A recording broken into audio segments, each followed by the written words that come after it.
Esta mañana yo tengo algo que compartiros de parte del Señor, siguiendo un poquito el pensamiento, la reflexión, la palabra que tuvimos la semana pasada sobre el tema sobre la iglesia. Creo que es importante, creo que es importante. Importante porque la iglesia tiene un recorrido en la historia. Y el recorrido que tiene, hermanos, es que muchas veces se meten, se introducen cuestiones que un poco, bueno, pues nos va, poco a poco nos va alejando, ¿no? Nos va alejando de lo que realmente el cometido, el fin que realmente tiene la iglesia, ¿no? ¿Qué ejemplos pongo? Vamos a ver. Algo que todos conocemos y que nos encanta. La tortilla de patatas, ¿verdad? La tortilla de patatas. Tú coges una tortilla de patatas y es una tortilla de patatas. Bueno, ahora tú ya empiezas a meterle cebolla, pones pimiento, le pones no sé qué, no sé cuánto, y ya al final te encuentras que ya no es una tortilla de patatas, ya hay un montón de cosas, pero no llega a ser una tortilla de patatas. ¿Me entendéis, no? Es decir, las cosas se van un poquito difuminando y en el tiempo se va perdiendo el cometido que realmente tiene la iglesia. Se va perdiendo, ¿no? Y eso, a través de los siglos, ha sucedido con lo que es la iglesia. Y quiero que me entendáis, hermanos y hermanas. La iglesia, como decía la semana pasada, es el cuerpo de Cristo. Es el cuerpo de Cristo. La iglesia es el cuerpo de Cristo, como dice Pablo en Efesios, familia de Dios. Somos familia los unos de los otros, ¿verdad? Con un cometido principal que es adorar a Dios, con otro cometido principal que es edificarnos nosotros y con otro cometido especial que es crecer, predicar la palabra de Dios, para que las almas conozcan a un Dios vivo y real. Pero últimamente la iglesia se va difuminando y lo que llegamos a ver en muchos lugares es sencillamente lo que se conoce hoy y que a veces está bien porque se necesita, es sencillamente un mensaje, como se suele decir, motivador. Llega el predicador y lo que hace es dar un mensaje motivador. La iglesia se reúne algún que otro domingo en una celebración exquisita, poderosa, y después un mensaje que lo que hace es motivar al público que asiste. Pero ese no es el cometido, ni es el cometido del predicador, ni es el cometido de la palabra. La palabra de Dios no está para motivar, la palabra de Dios está para dirigirte, para bendecirte, para alentarte, para animarte, para sanarte. Pero cuando hablamos de motivación, son momentos de motivación que llega, pero como llega se va. Y el domingo que viene vuelve otra vez a necesitar otro mensaje de motivación. Y eso es lo que te va enganchando. Pero ese realmente, como digo, no es el cometido. No es el cometido. Ni del predicador, porque el predicador está para enseñar a la iglesia, para edificar a la iglesia y para hacer crecer la iglesia de una manera espiritual. Y la palabra de Dios está para sanar el alma. Para sanar el alma. Jesús está por las tierras de Galilea y se le acercó un centurión romano y le pidió que sanara a aquel que le servía, pero porque él lo amaba. De tal manera llegó a entender el centurión la autoridad que Jesús tenía, que le dijo: mira, Jesús, no hace falta ni que tú vayas a mi casa para sanar a mi siervo, sino sencillamente di una palabra y mi siervo sanará. La autoridad de la palabra de Dios. La autoridad de la palabra de Dios. El mensaje el mensaje que viene del cielo. Y ese es el mensaje, querido hermano y hermana, y esta congregación que estamos trabajando ahí para avanzar, como la Iglesia ha sido llamada, es un mensaje que viene del cielo, es un mensaje que viene de las Sagradas Escrituras, es un mensaje que se le da a la Iglesia para que la Iglesia sea edificada, sea bendecida, sea alimentada, sea animada, no sencillamente por palabras motivadoras, sino por una palabra que sale del mismo corazón de Dios. Amén, hermanos. Quiero compartiros Hechos, capítulo 2, ahí 2, 3 versos,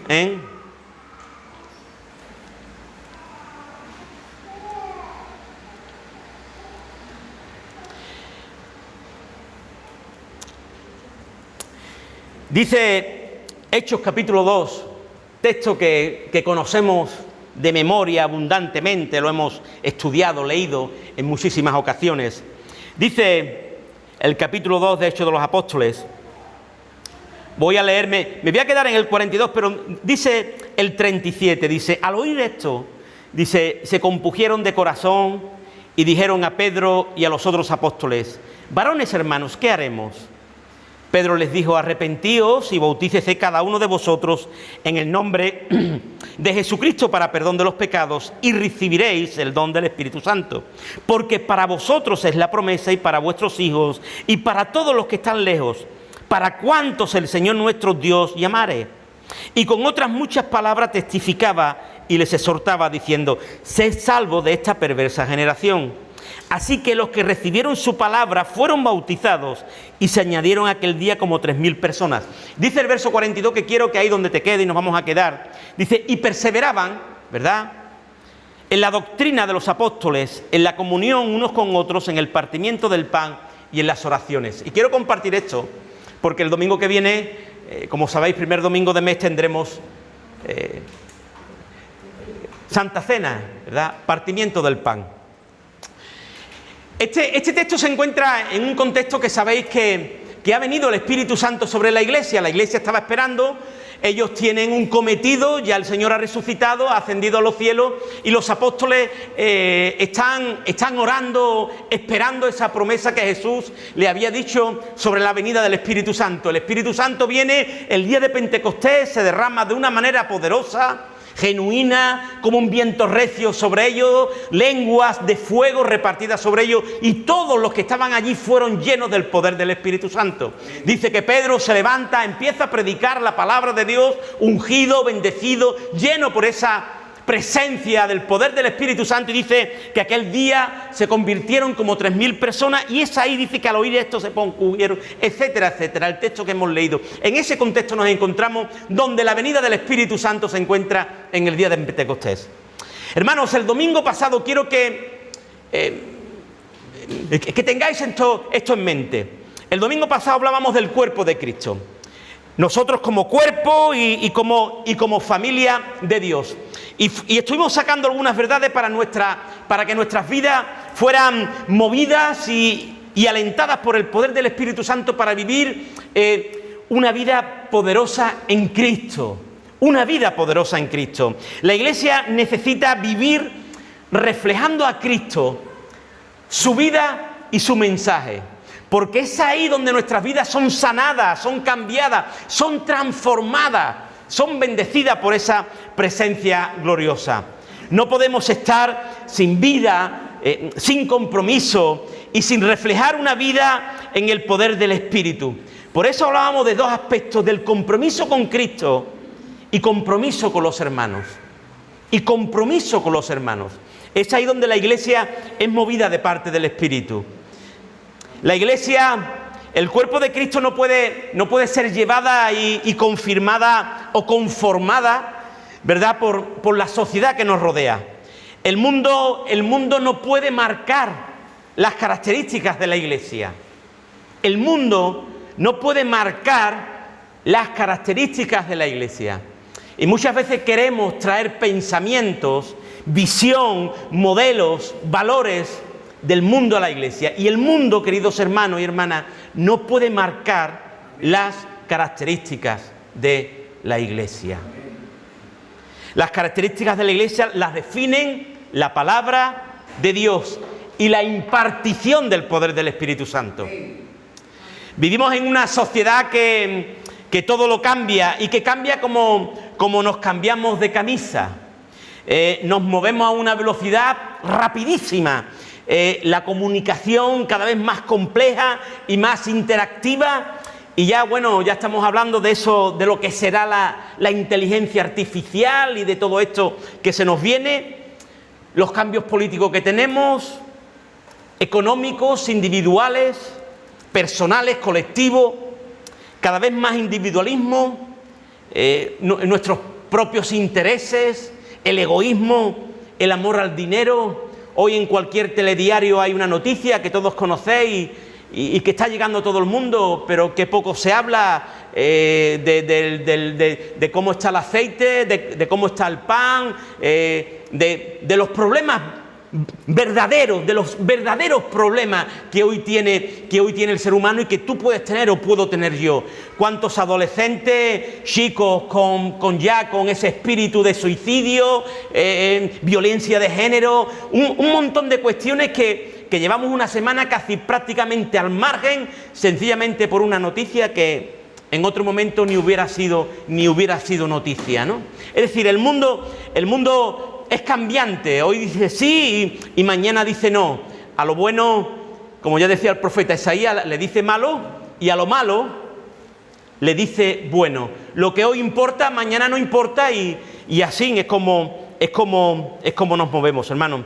Pero la Iglesia debe de seguir adelante esos principios adquiridos que tiene en la palabra de Dios. Y la Iglesia, hermanos, de nuestros tiempos, si tú reflexionas y conoces las Escrituras, poco tiene que ver con la Iglesia de hace 100 años, 200 años, o con la Iglesia de la Reforma del siglo XVI, pero aún tiene que ver menos con la Iglesia del Nuevo Testamento, o con la Iglesia, podríamos decir, primitiva, la que estamos leyendo ahora mismo, la Iglesia que comenzaron Señor Jesucristo en la venida del Espíritu Santo y los apóstoles. Hay que decir que estamos en el siglo XXI, evidentemente, y nada tiene que ver, ni culturalmente, ni socialmente, con la época de Jesús y los apóstoles. Y tenemos que ver a la Iglesia en este siglo, evidentemente, pero aún así hemos dejado de lado mucho de lo que imprime a la verdadera Iglesia de nuestro Señor Jesucristo. Hoy nos dirigimos por nuestros sentimientos, por nuestros gustos, por lo que me gusta. No hay esa perseverancia, ese hambre de la palabra de Dios, ese hambre y esa sed de Dios, de su presencia, sed de oración, de tener un tiempo de oración, de comunión unos con otros, aún menos de un amor entregado y sincero, y todo esto es totalmente diferente a los principios que deben de dirigir al cuerpo de Cristo, totalmente diferente, porque lo que dice el texto, verso 42, quédate ahí, y si lo tienes ahí presente, el texto dice, y perseveraban. Cuando comienza todo eso, dice, y perseveraban. Y perseveraban en 4 cosas que vamos a ver en esta mañana, pero dice, y perseveranza. La primera palabra que nos encontramos es una palabra griega, que es proskartereo, que es perseverancia. Esa palabra griega va a significar constancia, va a significar diligencia, va a significar atender continuamente y asiduamente. Es decir, persistir en algo, persistir en algo, no desmayar ni desfallecer en cuanto a lo que estoy haciendo. Eso había habido un inicio, y ese inicio evidentemente había sido el fuego que había venido sobre ellos, que era la persona del Espíritu Santo. Amén. ¿Hay alguien aquí que tenga el Espíritu Santo? Amén. ¿Puedes levantar tu mano para que yo lo vea? El Espíritu Santo, ¿verdad? Ha venido sobre nosotros el Espíritu Santo. Tú crees en Cristo Jesús de manera real, convincente, verdadera. Entregas tu corazón a Cristo como Señor y Salvador de tu vida y tienes la promesa de que el Espíritu Santo viene a tu vida a bautizarte, a llenarte, para impartirte lo que tú no puedes hacer, que es seguir a Cristo.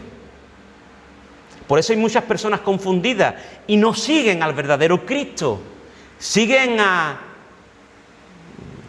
algo que no es Cristo, etcétera. Dioses que se levantan. ¿Por qué? Porque nuestra naturaleza carnal, como hombres y mujeres que somos, va en contra totalmente de lo que es Dios, que es santo, santo, santo. Por eso el ser humano necesita esa visitación del Espíritu Santo para que nosotros ahora podamos, con la fuerza interior del Espíritu Santo, con la persona de la Trinidad, empezar a seguir a un Dios santo, santo, santo.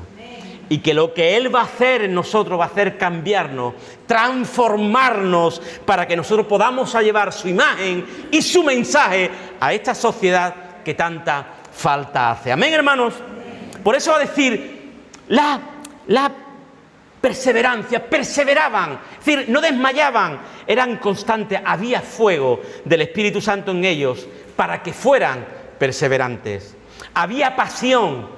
Estaban llenos del Señor y esto hacía que ellos buscaran las cosas de Dios y lo hacían y querían hacerlo de una manera constante. Ellos sabían que por medio de la predicación de la palabra de Dios habían conocido al Señor, habían recibido perdón de pecados, vida eterna, la presencia del Espíritu Santo, dirección, cambio, transformación en sus vidas, en sus familias. Algunos habían sido sanados, levantados, otros habían sido sanados por demonios que habían sido expulsados, por enfermedades. Había sido algo glorioso de parte de Dios. Y ellos habían contemplado todo eso y ahora ellos perseveraban, no desmayaban, eran diligentes, atendían, lo hacían asiduamente. La iglesia del Señor de una manera perseverante. ¿En qué? ¿En qué? En 4 cosas. Mira, la primera dice, en la doctrina de los apóstoles, en la doctrina, en la palabra de Dios, hermanos, hermanas, en las enseñanzas de la palabra de Dios. Debemos de conocer, de entender, de saber, de estudiar la palabra de Dios, la palabra predicada y enseñada, porque cuando se conoce la palabra de Dios, cuando se conoce la palabra de Dios, es un manantial de agua viva, de agua fresca, que alimenta nuestras almas, que alimenta nuestras vidas, que anima nuestro ser. Pero cuando la palabra de Dios no se conoce, cuando no somos asiduos, cuando no estamos en lo que Dios nos marca y las pautas que nos marca, somos como ese barco a la deriva. Un barco sin timón, sin brújula, o un faro que no alumbra y que no nos puede llevar al puerto seguro para que podamos ser salvos. Y hoy, hermano, hay mucho conocimiento digital. Yo veo a hermanos que tienen una habilidad con las redes sociales tremenda. ¡Wow! Se mueven en las redes sociales, pero después les preguntas tú por un texto bíblico y no lo conocen. Y no lo conocen. Hoy pasamos horas y horas metidos en lo digital, pero que poco nos movemos en aquello que realmente nos da vida, nos alienta el alma. Yo creo que muchas veces nuestro Padre de los cielos nos mira como aquellos que tenéis hijos. Yo creo que tú a tu hijo pequeño, muchas veces ponemos ese ejemplo, ¿no? Es cuando tú sabes que tiene que comer una comida sana, una comida con todos los ingredientes para un buen crecimiento, y lo ves comer chucherías. ¿Qué te ocurre? Tú como padre o como madre. Así nos ve el Señor. Ve a su iglesia y la ve inmersa en chucherías, en cosas que te van a traer caries, que te va a perjudicar el hígado, que te va a perjudicar el estómago, que quizás te va a traer una cardiopatía, que te va a traer problemas psicológicos, porque no vas a tener paz y vas a vivir fuera de esa armonía de parte de Dios. ¿Por qué? Porque no estás comiendo todo aquello que el Padre de los cielos te está diciendo para tu buen funcionamiento y tu buen crecimiento, sino que nosotros estamos en el kiosquito con la chuchería, con los caramelos, con los dulces, con las golosinas, con el azúcar y con las cosas gaseosas, que lo que te va a poner es enfermo y te va a debilitar. Hermanos, tenemos que perseverar. La iglesia tiene que perseverar. Y perseverar en lo que Dios dice, no en lo que otros dicen, no en lo que te puedan decir, en lo que Dios dice. Y lo que Dios dice, que perseveres en su buena y sana palabra, porque es alimento para tu alma. Alimento para tu alma. Muchos dejaron y han dejado esa palabra y hoy, bueno, pues están totalmente deteriorados, inmiscuidos, enanos de una manera espiritual y prácticamente perdiendo la vida espiritual. Yo de aquí te aconsejo, querido hermano, hermana, querida iglesia, y aquellos hermanos que nos escuchan por las redes sociales, en el canal de YouTube que tenemos, y que nos preguntan y qué tal y qué cual, os animo a que dejemos esos mensajes fluidos, insuficientes, que solamente son chucherías y que nos llenan por un momento y nos sacian por un momento, pero que realmente no es el verdadero alimento que tú necesitas en tu vida, que necesita tu familia, que necesita tus hijos, que necesita tu mente, que necesita tu corazón, que necesita tu alma, sino que tú perseveres como tiene que perseverar la iglesia de hoy, como la de aquel tiempo, en la sana doctrina de Dios. Amén, hermanos. En segundo lugar, la comunión. Voy rápido. La comunión. Dice ahí el texto, en la doctrina de los apóstoles, en la comunión con otros. Importancia. Ya lo decíamos el domingo pasado. Compañerismo, el compromiso con los hermanos. Cómo tú puedes orar por un hermano, cómo tú amas a un hermano, cómo tú estás con un hermano, cómo tú puedes perdonar a un hermano, cómo tú puedes fluir esa vida espiritual si tú no conoces a tus hermanos, si tú estás, vienes, te vas y... Gracias al Señor eso aquí no sucede. Sucede en lugares donde hay mucha gente y demás, que prácticamente nadie se conoce, ¿verdad? Pero aún así, hermano, esa no es la vida de la iglesia, sean pocos o muchos. La vida de la iglesia es que los hermanos convivan. Y la palabra comunión, en griego también, que sabéis, es koinonía. Y la koinonía es un fluir entre partes. Y quien hace este fluir entre partes es el Espíritu Santo, el que crea esta comunión, esta relación interpersonal los unos con los otros. El Espíritu Santo hace posible la comunión entre los hermanos porque somos hijos de Dios, somos familia, cuerpo de Cristo. Y cuando hay armonía producida por el amor de Dios en los corazones, la comunión existe, pero existe en grandes medidas. Queremos estar con los hermanos, comer juntos, orar juntos, alabar juntos. Nos sentimos parte de uno de los otros. Somos familia y familia de Dios, unidos por un mismo espíritu y por una misma sangre, la sangre de nuestro Señor Jesucristo. Aún, hermanos, hay un texto en Gálatas que ya lo compartiremos, tengo otra predicación para ese texto, que dice de que antes de hacer bien a nadie, lo hagas a los de la familia de la fe. Cuán importante es la familia de la fe. Y eso, queridos hermanos y hermanas, eso se ha ido diluyendo en el tiempo. Y eso lo tenemos que volver a retomar, porque esa es la vida de la iglesia. Las relaciones personales son difíciles y complicadas. Pero cuando existe en los corazones y en las mentes un mismo enfoque, un mismo sentir, metas definidas con un fin de edificación, de exaltar el nombre del Señor, ahí se ve una iglesia poderosa, una iglesia que crece porque lo que desea es dar la gloria a Dios por encima de todo. Cuando hay una iglesia sana, viva, lo primero que se ve es la comunión de unos con otros. Ya el jueves aquí compartíamos de una manera más íntima, personal, compartíamos sobre esto y poníamos ejemplo y dábamos testimonio de lo que es vivir esa verdadera comunión. Hermanos, las relaciones personales fluyen en un buen ambiente cuando el amor de Dios llena y brota en nuestros corazones.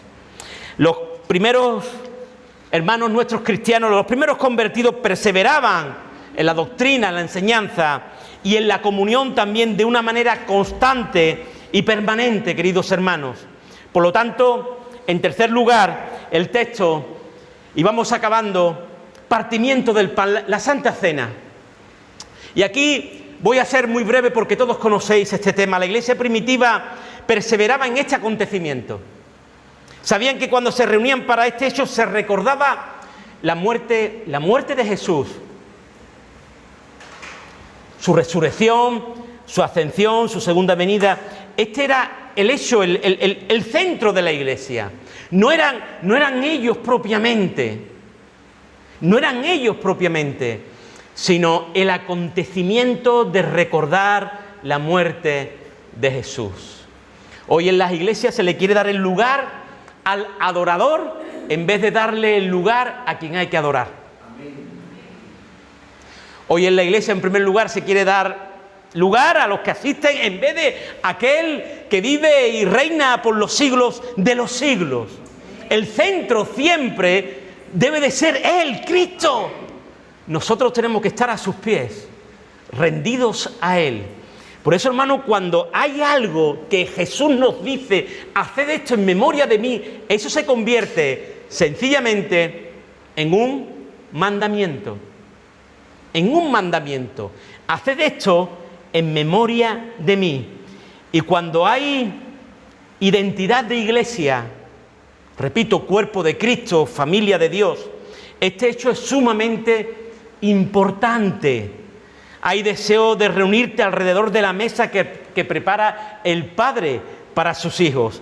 El compartir este momento es un momento del Espíritu, donde los hijos recuerdan el amor del Padre por ellos, donde la cruz del Calvario es el centro de la mesa y Jesucristo es el núcleo de la conversación, donde los pecados vuelven a ser perdonados, las vidas sanadas y las almas levantadas con gozo, dando la gloria a aquel que vive y reina por los siglos de los siglos. Aleluya.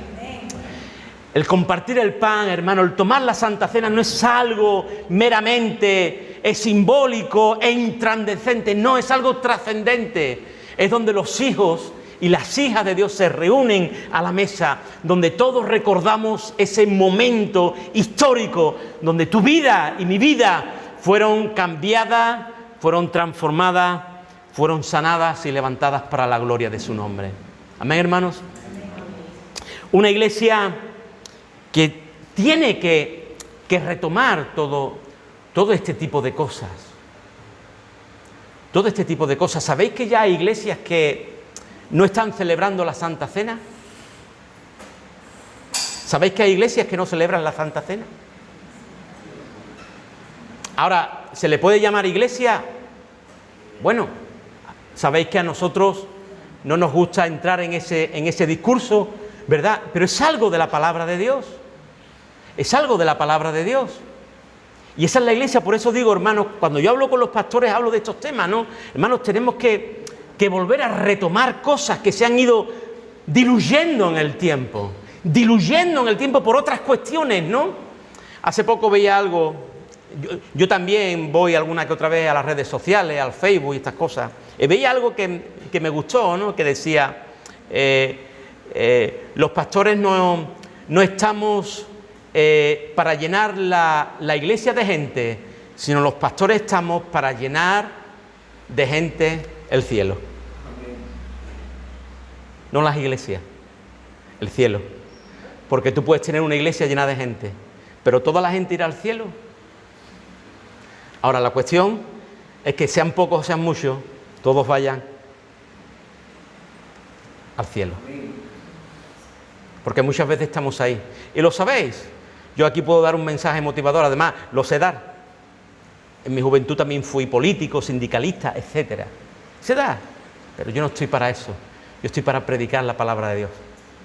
Estoy para predicar la palabra de Dios. Para enseñarte lo que Dios quiere para tu vida y para mi vida. Amén, hermanos. Dice el Señor, acabando, querido hermano, querida hermana, dice el texto, y perseveraban en la doctrina, en la comunión, en el partimiento del pan, y después dice abajo, y en las oraciones. Y en las oraciones. Qué bueno es que tú tengas en tu corazón a tus hermanos y a tus hermanas, y que tus hermanos te tengan a ti. Qué bueno es poder orar los unos por los otros. Pero ¿cómo oramos los unos por los otros si no estamos juntos? No, yo oro en mi casa, sí, claro, tú oras en tu casa, pero ¿y si yo necesito de ese abrazo tuyo, de esa compañía tuya, de ese gesto tuyo que me hace falta y que llena mi corazón y que me va a animar y alentar?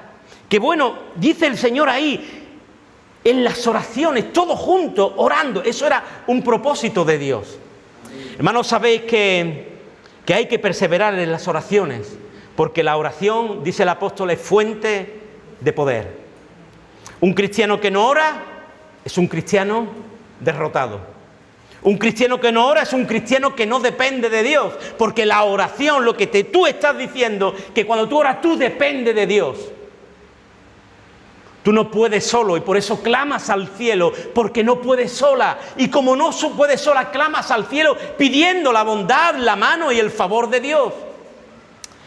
Un cristiano que no ora, una iglesia que no ora, es una iglesia muerta, sin vida espiritual, porque camina por sus propias fuerzas y no por las fuerzas del Señor. Hay un texto más adelante de estos capítulos, ya el capítulo 6, capítulo 7, donde va a hablar de esas dos columnas que siempre pusieron los apóstoles por encima de esa iglesia primitiva, fueron la palabra y la oración. La palabra y la oración. Los apóstoles así lo hicieron. Y aquellos que ingresaban en la reciente iglesia que comenzaba, perseveraban en todo lo que aprendían. En la oración, que era en sí misma la vida de la iglesia. Sin oración, querido hermano y hermana, no hay vida espiritual. Sin oración, los cristianos nos secamos, porque es el Espíritu Santo el que fluye por medio de nosotros. Y la oración quiere decir eso, quiere decir intimidad con el Espíritu. La oración nos lleva a la intimidad con el Espíritu. Y si nosotros no oramos, estamos diciendo que no tenemos relación con el Espíritu. Y si no tenemos relación con el Espíritu, nuestras vidas van a estar secas. Te va a venir un problema y no te vas a poder levantar de ahí. Te va a venir una caída, te va a venir una tentación y vas a caer y vas a estar ahí y no te vas a poder levantar. Te va a venir una enfermedad y no vas a ser capaz de orar en el nombre poderoso de Jesús para que el Señor te saque de esa enfermedad, porque no hay una relación de intimidad con el poder del fluir del Espíritu Santo. La oración, hermano y hermana, lo que va a decir de ti y de mí es que somos hombres y mujeres aferrados a la presencia de Dios y con necesidad del cielo. La oración te hace ir adelante. La oración te hace ir adelante. La oración te hace conquistar. La oración te hace ir al trono del cielo para pedir el favor de Dios. Como el Señor dijo, pedid y llamad y buscar. Porque al que pide, se le da. El que llama, se le abre. Y el que busca, halla. Y el profeta Jeremías, el Señor le va a decir, clama a mí y yo te responderé y te enseñaré cosas grandes y ocultas que tú no conoces. Aleluya. Hermanos, a grandes rasgos, de una manera muy resumida, he querido compartirte estos principios que se daban en la iglesia del Nuevo Testamento. Y no por ser la iglesia la que vivimos ahora, iglesia del siglo XXI, estos principios no se deben de dar. Estos son principios que se tienen que dar en la iglesia también de este tiempo. Por eso le he puesto el título, Josué, para que lo tengas ahí, también en la iglesia de hoy. También en la iglesia de hoy. Porque si fueron principios de la iglesia de ayer, también estos principios son para la iglesia de este siglo. Amén, hermanos. Y todo esto se daba, ya va a decir esos textos 42 al 46, 47, que todo esto se daba en la iglesia, en esa primera iglesia, en un ambiente de alegría, en un ambiente de gozo, en un ambiente de alabanzas, de continuas reuniones. Dice que todos los días se reunían, ¿verdad?, con abundante generosidad, todo lo compartían los hermanos. Cristo estaba presente en ellos y a través de ellos se predicaba a Cristo, y dice el texto que Cristo añadía a la iglesia los que habían de ser salvos. Amén, queridos hermanos. Si queremos avivamiento, si queremos crecer, si queremos estar ahí, si queremos avanzar, tomemos estos principios para nosotros como principios inamovibles de la palabra de Dios, para que tu vida y mi vida sea como Dios quiere que sea, esa verdadera iglesia de nuestro Señor Jesucristo. Amén, hermanos. Que Dios te bendiga en esta mañana, querida alma. Que Dios te bendiga. Que Dios te dé de esa frescura del Espíritu en esta mañana, y que Dios pueda suplirte de toda la necesidad que tú tengas en tu corazón. No dejes de perseverar. No dejes. Señor te ha plantado. Señor te ha plantado en su iglesia. Y si tú quieres crecer en la iglesia, estés aquí o estés en otro lugar, en otra congregación, donde tú te reúnas, estás allí plantado, quiero decirte algo, que el Espíritu Santo te riegue continuamente para que tú puedas crecer. No dejes que tu vida se apague, sino que se seque, sino que tu vida crezca y crezca y crezca como las palmeras para la gloria del Señor. Amén. ¿Por qué no cerramos los ojos un momento? Cierra los ojos un momento ahí. Cierra los ojos un momento. Y quiero que aproveches un minuto, antes de despedirnos, un minuto. Y que lleves tu vida ahí, a la presencia del Señor un momento. Y si eres un cristiano sincero, diga: Señor, yo quiero esto para mi vida, pero también lo quiero para mi iglesia. Y si esto no está en mi iglesia, yo voy a pelear para que esté, porque esto tiene que estar en tu iglesia. Ojo a lo que te estoy diciendo. Si eres un cristiano sincero, esto tiene que estar en tu vida, pero también tienes que preocuparte para que esto esté en esa vida comunitaria de tu iglesia, y que te preocupes por tu iglesia. Porque ahí en tu iglesia, en ese lugar que venimos a reunirnos, es ahí donde van a ser enseñados tus hijos, tú, tu familia. Te tienes que preocupar por ese lugar. Te tienes que preocupar para que en ese lugar se compartan las verdades del cielo. Y tú no seas engañado, tus hijos sean bien educados de una manera bíblica, que tengan dirección del Espíritu, que sean hombres y mujeres responsables, que crezcan de una manera con cordura, con equilibrio, con honestidad, con honradez, con valores y principios que emanan de la palabra de Dios. Que amen los unos a los otros, que tus hijos sepan perdonar, sepan orar, buscar al Dios de los cielos. Ora para que eso esté en tu casa, pero también en el lugar que tú te reúnes. Que eso no se difumine en el tiempo, sino que esté. Que esté. Que esté. Aleluya. Aleluya. Aleluya. Qué bueno, qué bueno, qué bueno. Qué bueno, qué bendición. Una iglesia donde hay semejanza y donde se dan los valores que el Señor nos enseña en sus Escrituras. Qué bueno, qué bendición para ti y para tu familia. Qué bueno. Qué bueno. Qué bueno.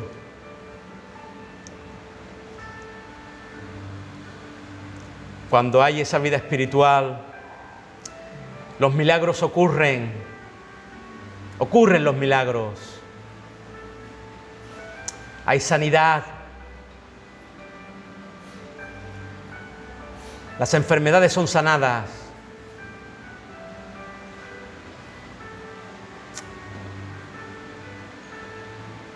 La gloria del cielo desciende.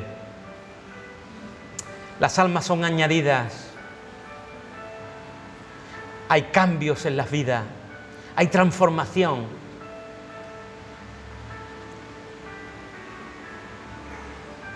La vida del reino llega a los hogares.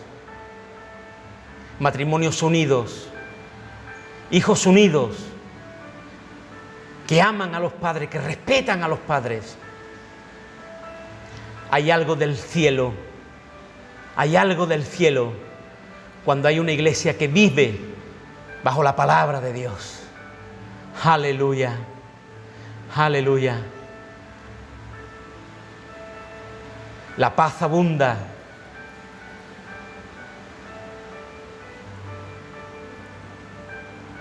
La paz abunda. Gloria, gloria a Dios, aleluya. Gloria a su nombre. Gloria a su nombre. La iglesia, cuerpo y familia de Cristo, aleluya. Qué bueno. Qué bueno. Qué bueno. Qué bueno. Gloria a Dios. El Señor está aquí, hermano, hermana. El Señor está ahí, está contigo. Aleluya. Aleluya. Gloria a Dios. Gloria a Dios. Gloria a Dios. Gloria a Dios.